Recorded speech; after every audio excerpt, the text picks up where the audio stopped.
Because this week in Los Angeles and Tampa, this is Green Tag Theme Park in 30. I'm Philip, and I'm joined, as always, by Scott Swenson of Scott Swenson Creative Development. Hello, Scott.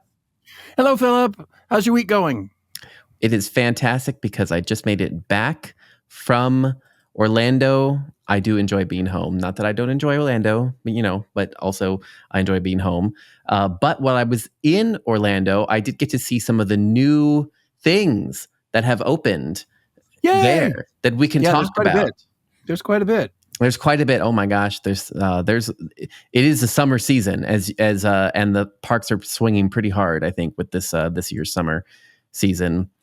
So the first thing I want to talk about is the the new nightly lagoon show at Universal Orlando. And it's a new lagoon show there, but it mixes all the mediums. So basically, it's a lagoon show, but it's with drones. So the drones are mixed into it. But just for people that maybe have not seen the lagoon show in the past, it does mix all the mediums. So there's fireworks, there's 228 fountains, there's projection mapping, there's original composition that everything goes to, and then now there's 600 drones. And a little small details that people may not have realized, but this show, the projectors have been upgraded, so they are like a 4K mapping, so it's a little bit higher quality of the mapping. So if you have never seen this at all, think of kind of like World of Color if you added like fireworks and also like mapping on the buildings and also like drones. So it's the reason I want to talk about it first is because it really truly does hit at that thing we've been talking about for, I don't want to say years, so maybe it hasn't been that long, but we've been talking for quite a while about what role drones are going to play and the integration of them into shows. And to be honest, I thought the show was excellent. I thought it was magnificent. And I thought that exactly what we talked about, the mix of drones into the show to support the narrative, was really well done.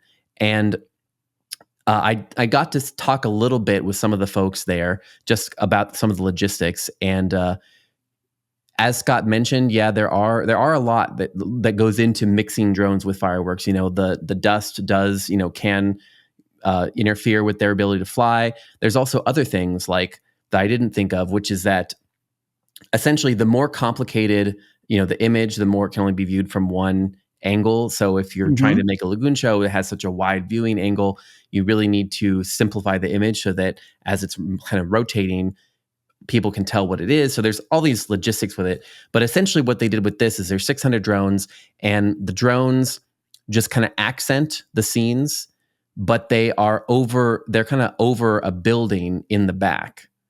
So what they've done is they've kind of mapped out where the wind would blow and where the ash might go, so ash trails, and then the drones are in a different area. But because of the way that the viewing area works and the depth of field, it looks like they're all in one. Like it looks like you're looking at it and it's all one show, but actually the drones are like above a building, like in the way background, but because of the way it does. And that way, they can accent the show, and they can fill a much higher spot than the fireworks can get, honestly, but they're also over a building, so in case something like falls or whatnot, the fall zone is not over people, right? It's all in their control.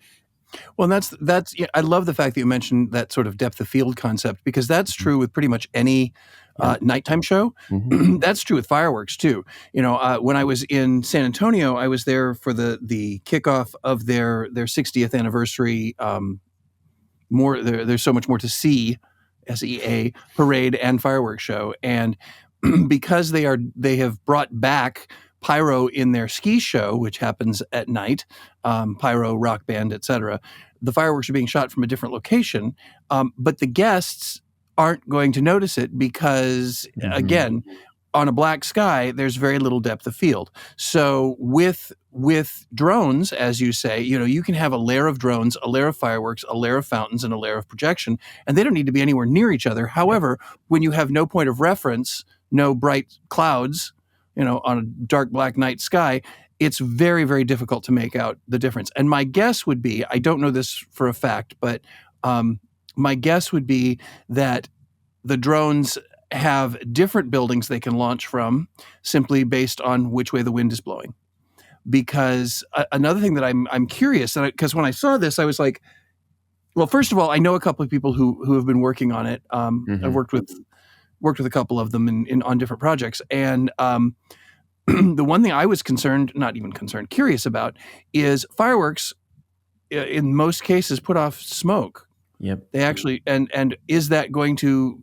Did you find that it impacted the drone elements to the point where you either couldn't see them or you felt like, oh, I wish this were clearer? Or did you notice that at all?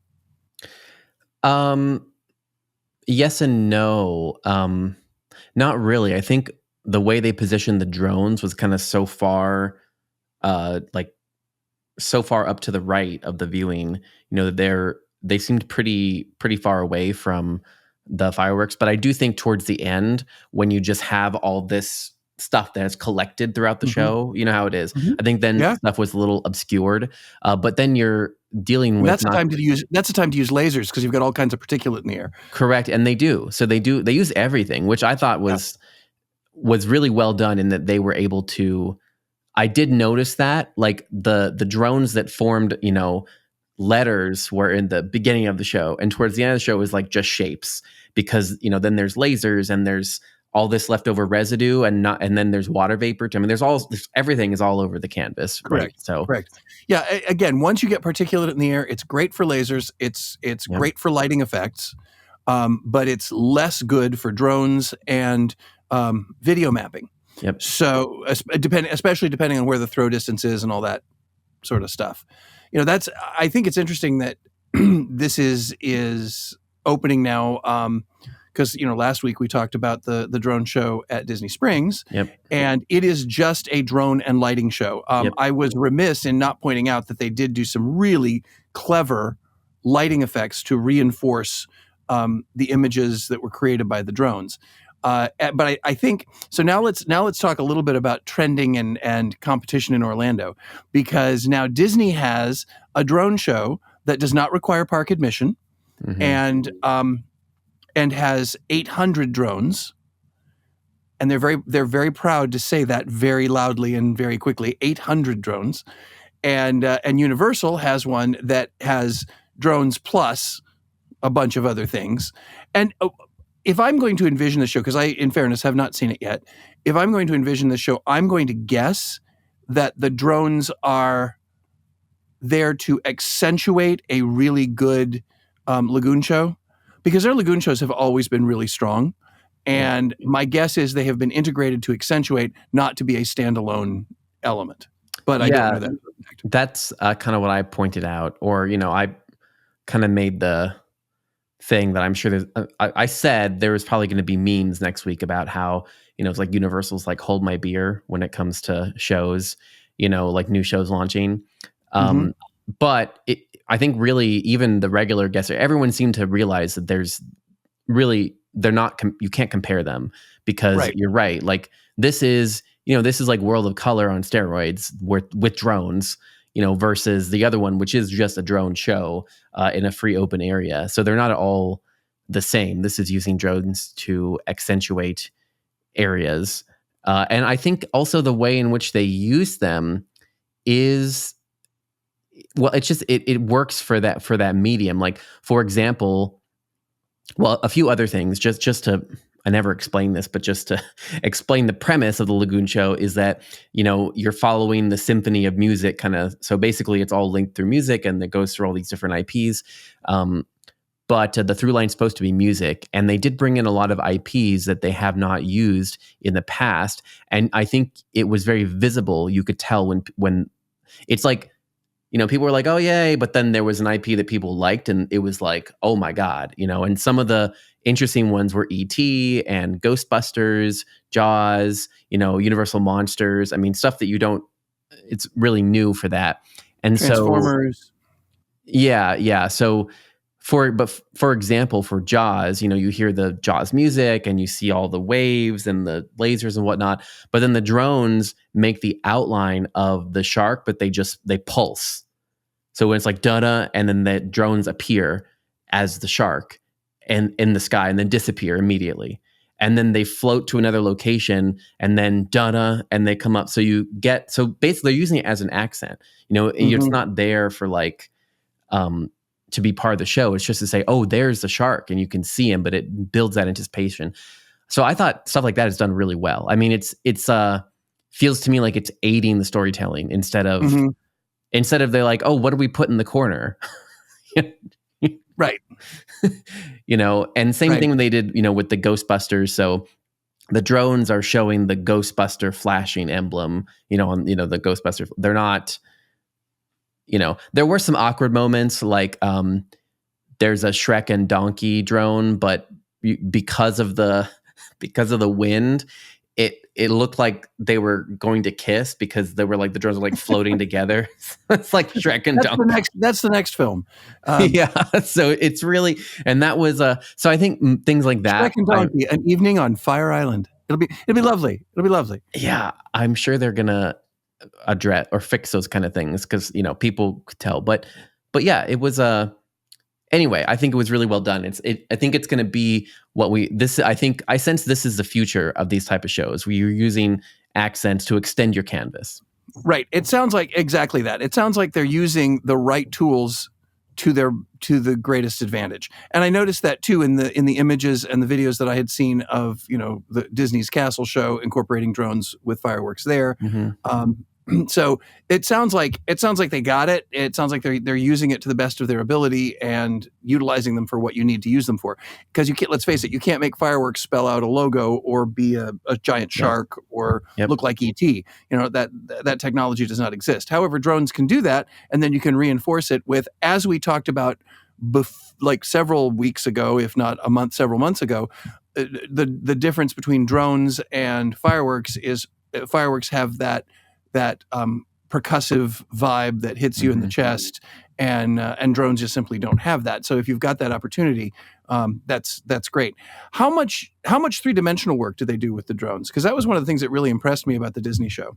Yep, there was a little bit, but not everything. So, for example, they made the Hogwarts crest out of drones during the Hogwarts section, and that kind of turned around.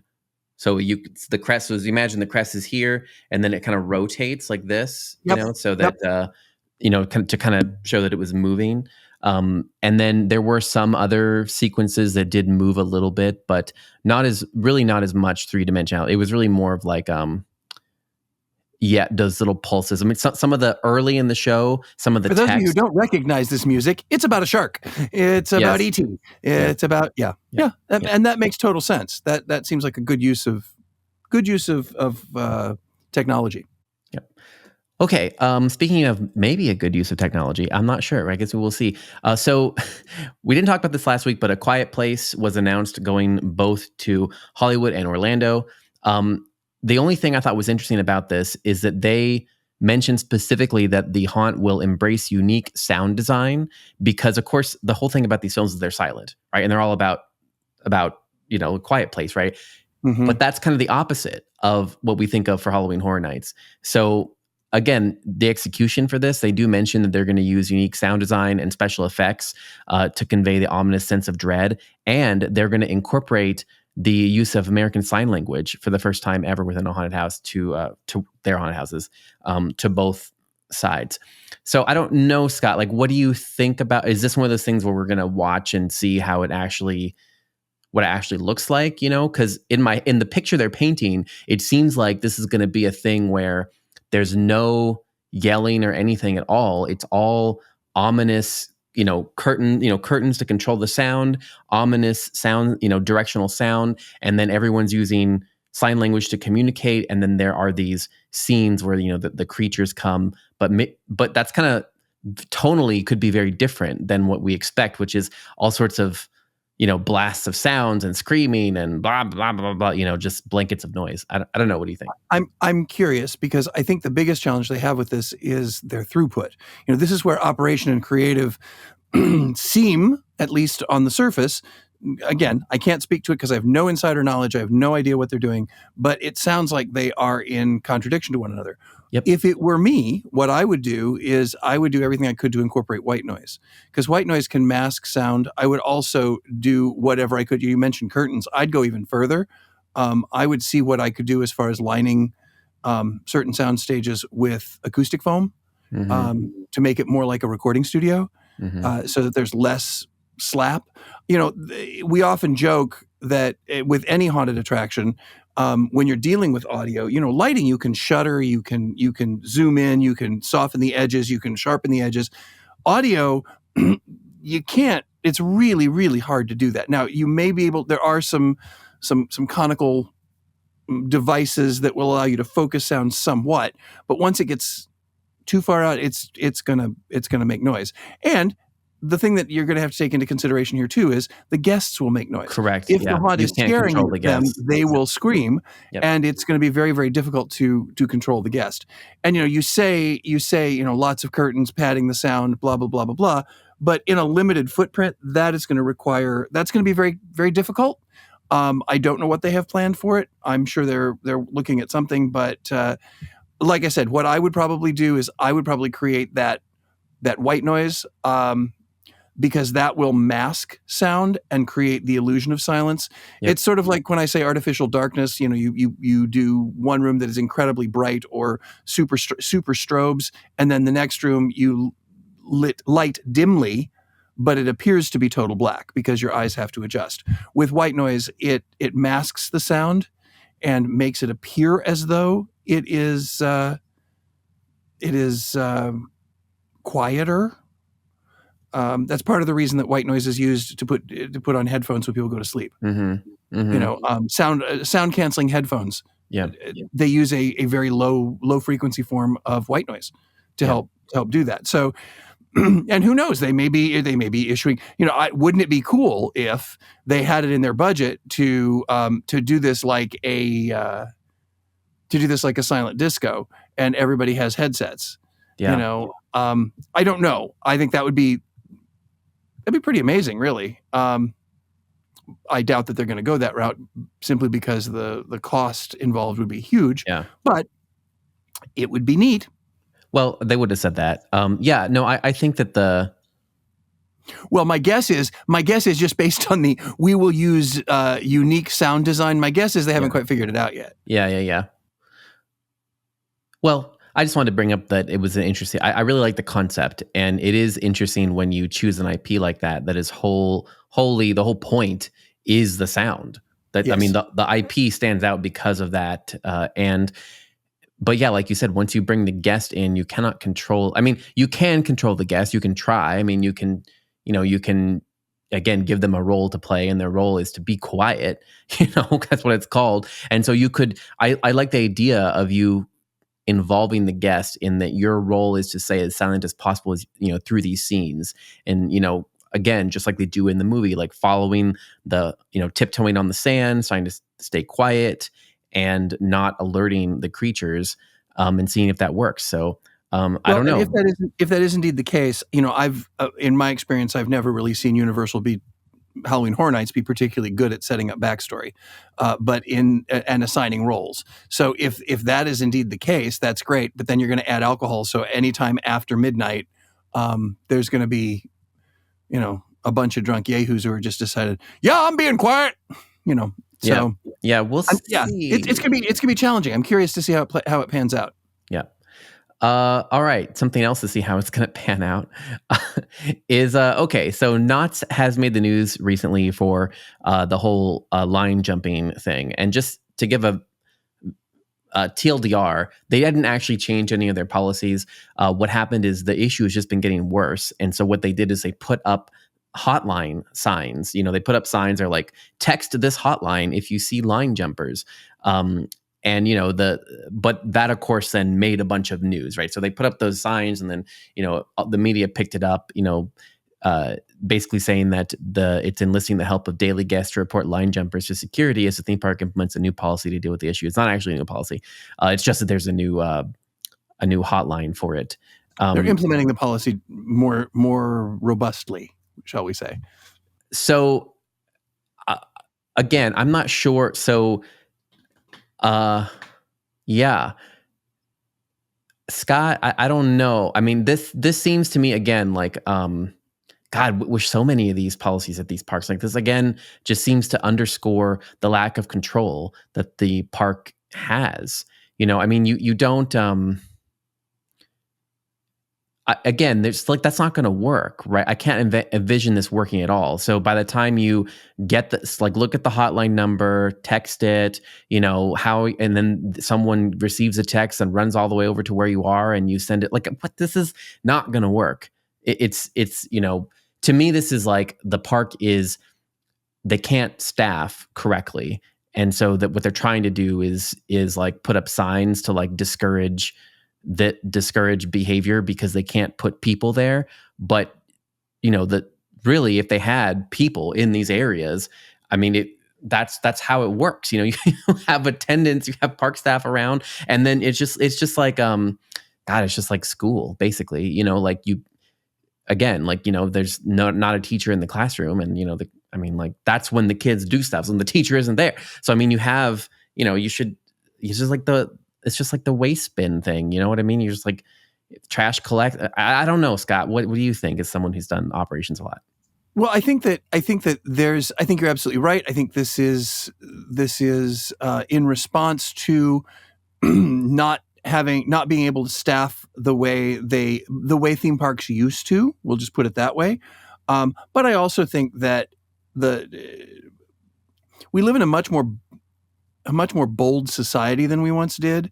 When I went to theme parks as a kid, back in my day, very rarely did people jump lines. Very rarely, because we understood that this is something we shouldn't do. So it's probably just been growing, and it also, I think, addresses something that we've talked about a lot, and that is creature comfort. If people feel as though they're getting screwed out of waiting in line, that's going to tarnish their view of the attraction itself. So they put up these signs. Now, I think the thought was that these signs will then say, "Oh wait, everybody's watching me now." So somehow we have once again empowered the masses. Does this sound familiar politically? We have once again empowered the masses to do something. And then what's going to happen is the people who do make the calls are going to feel as though, oh, I've done my part. I feel so proud. Even if nobody comes there and stops the line jumping, but if all of this happens and there is no result, in other words, nobody shows up, nobody sees anybody show up, it could potentially backfire significantly. And then once that, say for example, I see somebody jumping queue, I send a text, somebody does show up, what happens to the person who jumped queue? Yeah. And how do I, as the person who texted them, know that there was a positive result to my actions? So I think there are, as we've said so many times on the show, we have to see how it's implemented. But I think there are a bunch of elements that can go really wrong in this. There are also, though, a couple that could go right. And to me, it seems like a short-term solution. I don't think it's going to change the behavior over the park. I would even suggest making it very clear that if you are caught, you're ejected, period. Yeah. Well, to me, that's more impactful. That's more impactful than some other guest can text and tell on you. Well, so that's the thing. That has been the policy. So like the policy didn't actually change. That has always been the policy. I think you're given one, immediate ejection, and then, I think it's one warning and then a ban or something. But I don't know. That's all been out there. You can get banned from the park, et cetera, et cetera. So that's a thing. But do these signs bring that more to the forefront, I guess is my question. Well, I don't know. I think that's to be determined, right? I think to your point earlier about this being a generational thing, I'm not sure if I buy that as much as I'm not sure if it's a because I don't know. I always go back to school analogies from my time as a teacher, but it's kind of like I think there are those teachers that believe that there are bad kids. And I never really subscribe. Or it's one of those things where I'm like, I very rarely. I mean, I did encounter some, I think, but it's more. I don't know they were bad kids as much as the environment or the way that you approach the situation or whatever. And to me, this is more like we have gotten to a point in our U.S. parks where, the lines are not moving the way they're intended to move because you have different tiers of people. So you're making people feel worse because they're put in this, tier where they're not paying for extra access, and the lines are moving slower because people are not loading the rides properly because they're not staffing properly. So it's just like the Six Flags thing where they're down to moving only one tram at a time, and then there's people that skip the line, and the lines are way too long because the rides are not being maintained and they're not getting capacity correctly. I think it's more that's what it is. It's more like our operations have changed in a way that makes them not function the way they were engineered to function, which creates negative creature comforts. Like you're standing in line too long, the line isn't moving. That's not a good experience. Versus back in your day, things moved the way they were supposed to move, and people were all equal when they paid to come in. I do agree. I do agree that is an element. Because I have not been to a theme park. For example, I have not been to a theme park, and I've been to several to work. But I've not been to a theme park in the past year and a half where every ride is operating at full capacity. Yep. So, for example, if there are two giant swings in the giant swing ride and only one of them's operating. So I agree with you to that point. I also, however, look to the retail world. You go back to school. I'm going to go back to retail. The retail world right now, there is so much theft in brick and mortar retail right now, and it's not people who need to steal.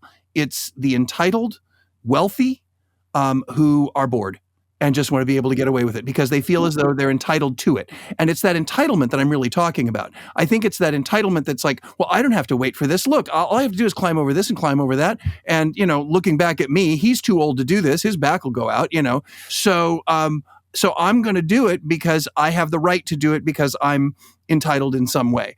I would not throw out the concept of we live in a world now where people have felt as though they can break the rules if they feel they are entitled to break the rules. And so I think that is a huge part of this. I don't deny that it's probably brought about or salt is rubbed in that wound because the attractions are not operating at full capacity. And they don't have full staff. I don't deny that for a moment, but I do think it is definitely a factor because I have seen it. I've seen it firsthand, and I've seen it in parks. I've seen people of a certain demographic who feel very entitled, who have grown up in a world where if you feel as though you're entitled to do this, it's not because you have to break the rules in order to eat. It's because you want to break the rules because you feel entitled to do so. I've seen it happen. I mean, I've just literally seen it happen. And I'll call it. I'll spell it out. It is mid to late teens, usually from upper middle class families, and they have seen the only way to get what you really want is to just take it and to hell with the rules. Yeah. And so I think that's what's broken. Now, the other things are maybe the reason that it's broken is the fact that, things aren't operating the way they're supposed to. So, again, I think a lot of that, I'm not sure. I don't have any evidence on it or not. I'm not an expert in any of those things. I just think back to, the concept of, especially when you are in management training and they talk to you about theft and they talk to you about that whole thing. And the key is to reduce opportunity, right? Because even an employee that wouldn't normally take anything, if there's no cameras and there's no accountability and they never have a manager and they're working remotely and they never see anybody and there's $1,000 of cash just sitting on the table every day and nobody ever counts it, that's a situation where even a person who wouldn't normally do it is tempted into that. So I still go back to this is, I'm not sure how much of this is what you're saying and how much of it is the opportunity that Knott's has created because there is nobody around at all. There's no enforcement. And so I think, your point is people in maybe your point is people in the past would not have broken the rules, they don't need enforcement to enforce the rules. Mm-hmm. And, I guess maybe that has changed where you need to see enforcement to believe There's the rules are going to be there's enforced. a But whole level of I'm saying entitlement. there's no enforcement, and a poster with a hotline is not going to enforce anything. It's going to need to be a staff member greeting people as they walk into the line and telling them, hey, this is the way, how, being nice. I always think leading with niceness is better than assuming they're going to be angry. Don't greet them and say, now don't you line cut, we're watching you. Greet them and say, hey, welcome to Ghost Rider. The wait right now is this long. I mean, that's what they do in Tokyo. Not that I'm trying to, but I'm just saying that was exactly what, how Right. it was. How there. much line skipping is going on in Tokyo? Exactly. Well, I don't know. My point there is because there's a different sense of entitlement. Americans feel entitled, and especially young Americans. And so I think that we have created, I think all of the factors that you're talking about contribute to this. But I think what it's done is it's contributed to the fact that because I am entitled and because I can get away with it and there are no consequences. Yeah, there are no consequences. It's the big part. I can do it. And who cares? It does. It is a victimless crime. Nobody gets hurt. All I'm doing is jumping a line. It's not a big deal. And nobody's going to catch me, and nobody's going to come and get me. So with that mentality, at least these signs may give them a pause. I don't know. I don't think it's going to be effective, but I'm glad to see that they're doing something to try to keep things moving forward. And unfortunately, we too need to keep things moving forward because we are out of time. We really got into this one, didn't we, Philip? We got to chatting. So anyway, we are out of time for this week. Hopefully we will see you all next week, and all of you plus at least 20 more because, we're always trying to grow our listenership or our viewership. So on behalf of Philip Hernandez with Gantom Lighting and the Haunted Attraction Network and myself, Scott Swenson with Scott Swenson Creative Development, this is Green Tagged Theme Park in 30, and we will see all of you next week.